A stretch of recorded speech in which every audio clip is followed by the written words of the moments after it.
Ooh, what have we gotten ourselves into this time, John?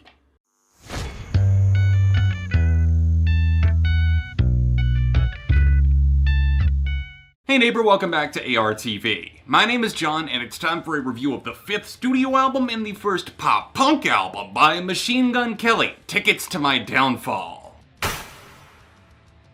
I've been feeling like the imposter or the odd man out lately because I must have missed the brainwashing session for everyone just falling in love with MGK going pop-punk, and it's cool, I guess, that he's bringing on Travis Barker, but the dude's really been overextending himself in terms of doing features, working with anyone and everyone, and it's starting to lose any sort of originality or appeal that it might have had in the first place. Needless to say, I was having some hesitations with MGK going full on pop-punk, and while he definitely does bring a more modern side of the genre a few times, it's something where it feels like he's straight up copying Blink-182 songs right down to the synth and bass tones, to him basically writing himself into a play where he's starring as Tom DeLonge in Blink-182. He even has Travis Barker on board, but he checked the personality at the door. I don't want to sound like more of a broken record than MGK does on Tickets to My Downfall, but it's genuinely impossible to overlook the fact that he was infatuated with just straight up replicating in places what Blink-182 did in the early 2000s. Like I mentioned, the synth tones, even some vocal parts, the outro of the song Drunk Face, I audibly said out loud, that's the outro to Feelin' This! MGK's lyrics are embarrassingly shallow, from the girls make me sad to I'm drinking too much, blah blah blah. It sounds like the dude is definitely genuinely hurting, but he doesn't know how to creatively express himself in a way that hasn't been done a million times over. I'm talking chord progressions, I'm talking vocal melodies, I'm talking drums, bass, guitar, everything sounds like dime a dozen pop punk. It sounds like he's in desperate need of somebody coming in to help him navigate the deadly tropes of the pop punk genre, and like he's been using somebody else's camera lens instead of his own, and he doesn't realize that you just need to flip it around a little bit.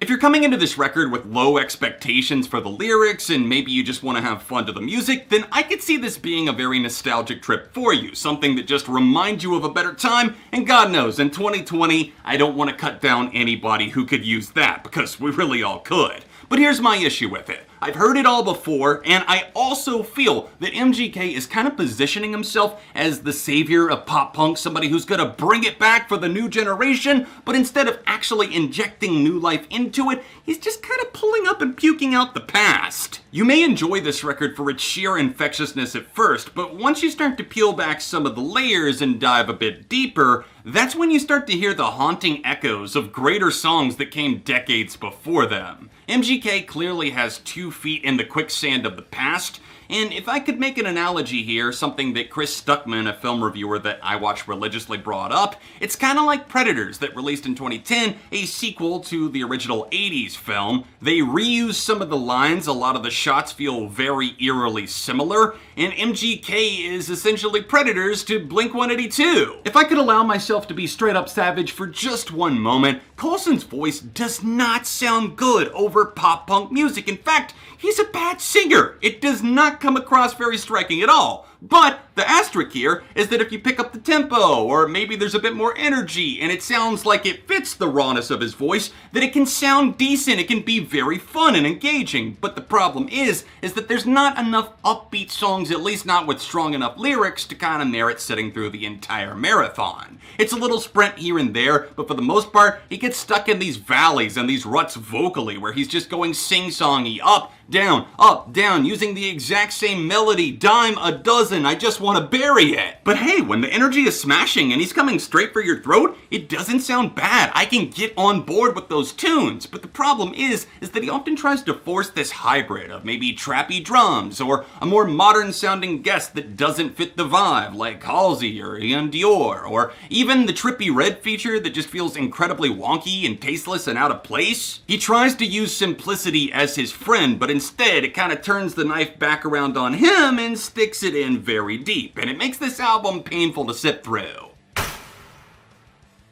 Let's start off positive. Concert for Aliens is a fun song. It absolutely grew on me. It's got a very memorable and catchy hook. It sticks directly in your head, and I find myself just singing back along. The guitars are super strong. I love the drumming on this track, and while it definitely contains that classic pop punk energy, it doesn't necessarily feel like a total retread, so credit where it's due. Bloody Valentine was the lead track, and I already mentioned the synth tones, the bass work, the guitars, everything just feeling extremely by the Blink-182 numbers.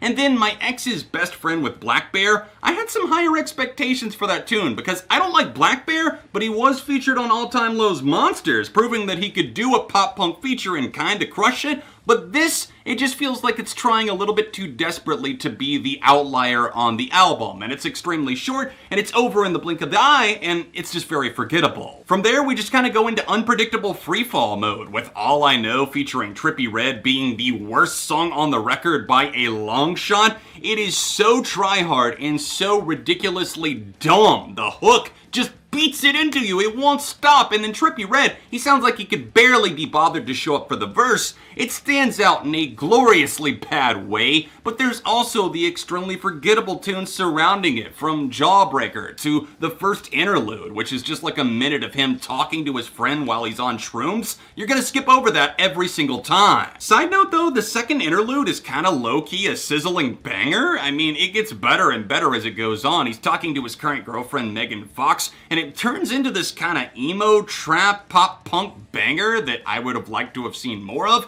It reminded me a bit of Nothing Nowhere, who Travis Barker has also collaborated with, so hint hint for the future if you keep doing this. I just feel like on the rest of the record we're playing this game of, is it worth it to keep going through the album? And while there are some fun tunes, like Forget Me Too starts off promising enough, but then Halsey comes in and clearly doesn't have vocal chemistry, neither does Ian Dior on Nothing More, but both of those songs do have solid ideas. There's just something lacking in the production department, I suppose. I will say that the title track, the opening moment, Tickets to My Downfall, really got me invested, and perhaps that's why I'm feeling even more disappointed and let down and disinterested, because that song is a straight up fucking flamer! It straight up brings that fireball of energy right away. It starts off a little bit slow, the drums come crashing through, the guitars are big, and his voice suits it well. We're actually hearing about his mental state, and we're actually getting invested. The song is infectious, it has a lot going for it, but then we move into a song like Kiss Kiss, where it literally sounds like he's singing kiss, kiss, kiss, kiss the butthole instead of bottle, and I never look back from there. When Machine Gun Kelly opened up the door to pop punk and a new side of his career, it sounded like he was ready to get more personal than ever before in his writing. And while there are attempts at that, I can see it, unlike the closing track, Play This When I'm Gone.